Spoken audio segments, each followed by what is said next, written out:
welcome. And I am Brent Smith, and I'm the Common Constitutionalist, coming at you with another audio edition of the Common Constitutionalist weekend, video / audio / whatever I can get around to doing, apparently, podcast. So today I've got a couple of topics, and both are coincidentally social justice topics. So I'll just leave it at that. That's what we're going to be discussing today on the Common Constitutionalist Weekend Audio Podcast. Be right back.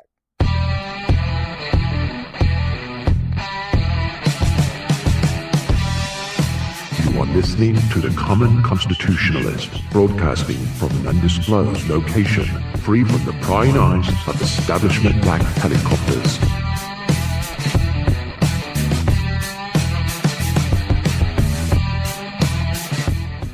All right, I'm back. I guess first I'm going to go over this, I'm going to touch on this Nike thing. This thing, it's just silly is what it is. It's just plain old silly. So everybody on the right, we're all angry, not me, but we're all angry about Nike, at Nike, about Nike, what they're doing and whatever. Like it's some big affront to our nation. And the way you hear some people describe it, it is, apparently. I don't know, I'm not sure what it is. So Glenn Beck has this new book coming out called Addicted to Outrage. And when we think about outrage, we always point to the left, because they're literally angry about everything, and everything is an affront to their delicate sensibilities, so to speak. But they haven't cornered the market on outrage. Just take a look at around to us on the right. Look at how we're all reacting to Nike, like it's some matter of national security or something like that. And Nike and Kaepernick are like Julius and Ethel Rosenberg, the Soviet spies, or something. It's just ridiculous. People feel strongly about their patriotism and all. I get that. I'm as patriotic as the next guy, but my patriotism isn't dependent upon a flag waving or not. But that's just my opinion. So the Kaepernick thing. Kaepernick's, he's just a dope who made a personal decision, or frankly, more accurately, it wasn't really, I don't think it was his decision to make. He was coerced by a radicalized girlfriend to become a social justice warrior. By all accounts, this guy was a great guy prior to meeting her. He had pretty level-headed, nice guy, good teammate, all the good attributions. And then he met this radical girlfriend, and it all went to the crapper. That's what I understand. But what about Nike? I mean, Nike's a humongous corporation. The conventional wisdom, I think, is that they got to be crazy for what they're doing, right? I mean, that's the conventional way of thinking. They must be run by liberals, and their leftism is clouded by is clouding their decision making. Well, that's half right, in my opinion. No doubt the company is run by liberals. Without a doubt, that's probably the way it is. And yes, liberals are liberals first. And what do I mean by that for the umpteenth time? A liberal is a liberal first. It is that no matter what you are, whether you're a truck driver or a doctor or a lawyer or a politician or whatever you are, if you're a liberal, you are a liberal first and foremost, and that's how you draw your conclusions, or that's your decision-making process, is from a leftist or liberal point of view. And then after that, it may be from personal or professional point of view. But it's the leftist point of view that clouds your judgment right off of the bat, and that's what always happens. So that's probably half true in the instance of Nike. But they made a pure and simple, in my opinion and others, business decision. And one that most people think is pretty monumentally bad. Well, it isn't. And it's not going to turn out to be that way.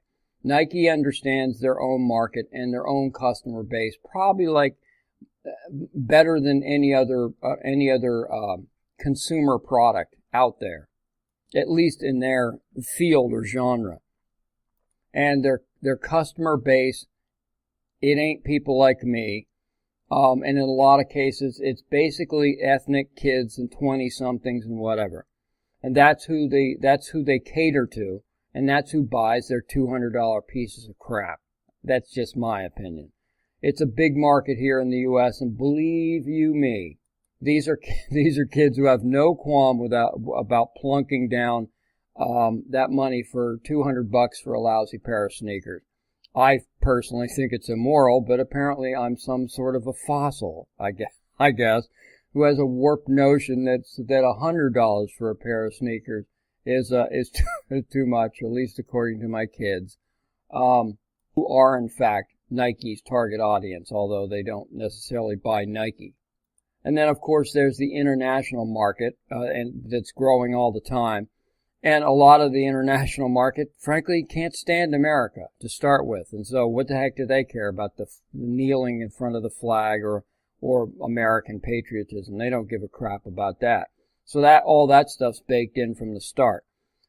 But the bottom line is the Nike's target demographic are kids that grew up or are now growing up by being bombarded in school and with TV programming, movies, social media, all pushing a social justice narrative, and Nike is capitalizing it and frankly doing it pretty darn effectively. And notice the ads. They're not overtly unpatriotic. Kaepernick, however you want to call him. I don't even know how he pronounces his own name. Frankly, don't care.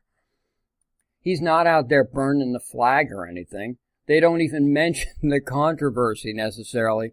He's just some brave soul standing up for justice and believing in something, even if it costs him everything. Well, of course, it didn't really cost him anything. He's just another in a long line of athletic running backs with a throwing arm who had a year or two of success right out of college, and then soon discovered, hey, look, the NFL can figure you out pretty quickly. Whereas at the college level, he had a lot of great success, and you get to the NFL, and these guys are all the best of the best, and they figured it out, and they will always figure out running quarterbacks or running backs with an arm pretty quick, and that's why all these quarterbacks wash out after a few years. If they're not quarterbacks first, then they wash out. Pure and simple. So Kaepernick was always destined to be a second-string status.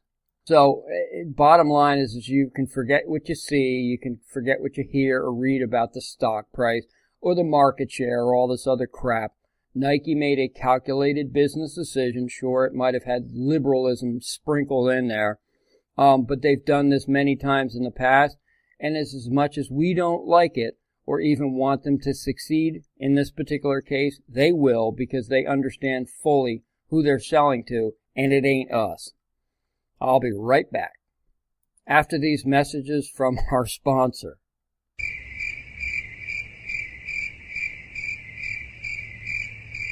Oops, sorry, I forgot. We don't have a sponsor, so I'll be right back after this. Ha ha ha.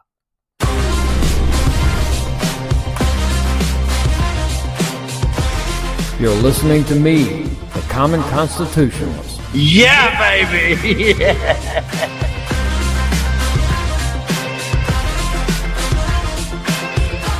All right, I am back. Part 2 of Social Justice Weekend on the Common Constitutionalist audio podcast. I'll call it Party of Cinco. Okay, a little Spanish lingo thrown in there for you. Hooray. So, I don't know if you remember the show Party of Five. It aired between 1994 and 2000. I didn't watch it, but apparently it was pretty bloody popular. Well, Disney is bringing it back, sort of. So the premise of the original show was, and I had to actually look this up. This might be Wikipedia for all, I can't remember. But I looked it up because I didn't have clue freaking one. Quote, after their parents die in a car accident, the 5 Salinger siblings are forced to live on their own, with oldest son Charlie appointed the guardian of his brothers and sisters.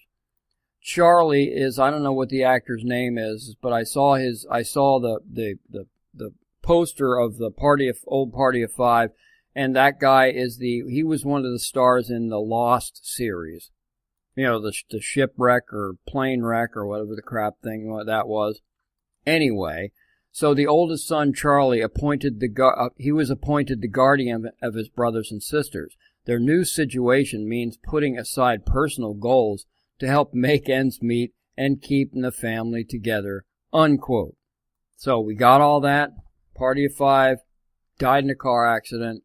Oldest son, Charlie, who is apparently, from what I understood, from what it looks like in the poster, he's like a young adult, and the rest of them are kind of teenagers and one little kid or some frickin' thing. So you'll be, man, talk about pushing the envelope. This is from Newsbusters. You gotta be sitting down for this one, bro. Holy mackerel. Disney Cable Network. This is the tagline or the title of the article from Newsbusters. Disney Cable Network to reboot Party of 5 with, you ready? Illegal immigrant family. Holy crap.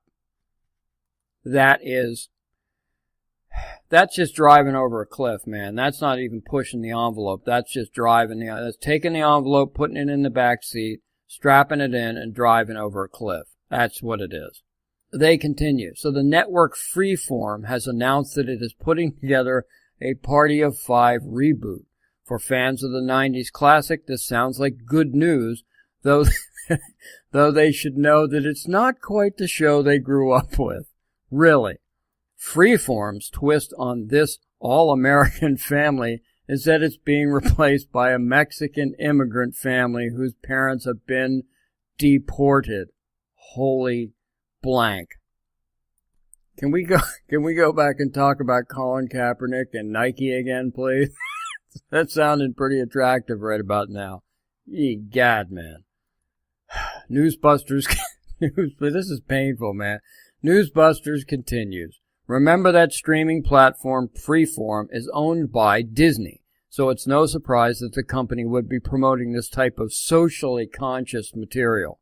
Socially conscious material. This is just leftism gone wild. This is ridiculous. Okay, so they continue. Since this is a new age where illegal immigrant family is synonymous with family of American citizens, evidently to some, Disney is just doing their best to keep up with the times. Holy crap, this is insane. Makes you ill. How's that flag burning looking now? How them Nikes doing? Yeah, baby. The show has been granted a pilot written by the creators of the original Fox series, Christopher Keyser and Amy Lipman. The original iteration followed the lives of the 5 Salinger children as they coped with daily life without their parents who died in a car crash. Oh no, so they were separated from their parents. Oh my heavens. The reboot takes a turn on this premise, presenting viewers with the story of the 5 Buendias children as they try to deal with life in America after both of their parents are deported back to old Mexico. So I cannot get over the insanity. So Newsbusters continues. When asked about their inspiration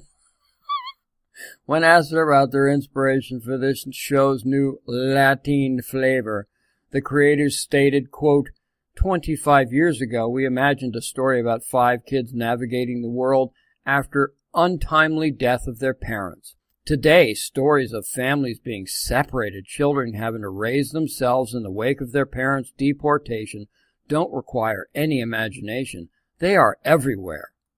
They're everywhere. They're not freaking everywhere. This thing's completely so overblown, and frankly, this has been going on for years and years and years. They continued. They added that although it's not a retread of the original, it's a restatement of the same theme.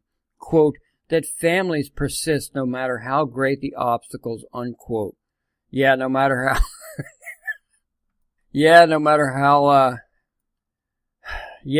how the illegal activity of their parents who put them in that situation either. Yeah, okay. Of course, Freeform loved the idea. Disney, the social justice network, more than almost any other network, maybe including CNN. they're just ridiculous. The network told Hollywood Reporter, quote, and I'm sure that they were probably just giddy about this. From the moment we heard that Amy and Chris were updating their iconic series with this timely and powerful twist, we knew we had to have this pilot, they added. Quote, we're honored to be the home for the next brilliant iteration of their vision. Oh, brilliant. Oh, boy. And Newsbusters adds, what TV network wouldn't be honored owning such an emotionally manipulative premise? A bunch of Americans are so outraged at the pilot of illegal immigrants that it seems to trump so many of their priorities as U.S. citizens. That kind of zealousness may make for a loyal fan base.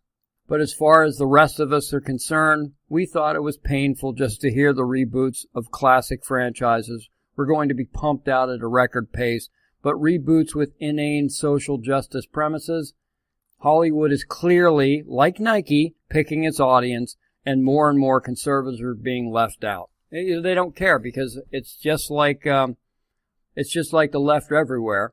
Hollywood left, political left. They're playing to please themselves and their circle of influence or their friends. That this is the same version of the cocktail set, is they'll do whatever it takes to endear themselves to their friends and I guess loyal fans, but certainly their friends. Whether the series makes dime one or not, it doesn't matter, because there's still enough programming out there that makes money to give them the money to promote this kind of nonsense. So that's the way it works.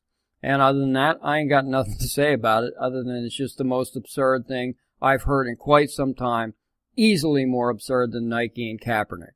And that's saying something. So this is the Common Constitutionalist once again signing off. Y'all have a blessed balance of the weekend, and I will talk at you, or hopefully maybe see you next week. Bye.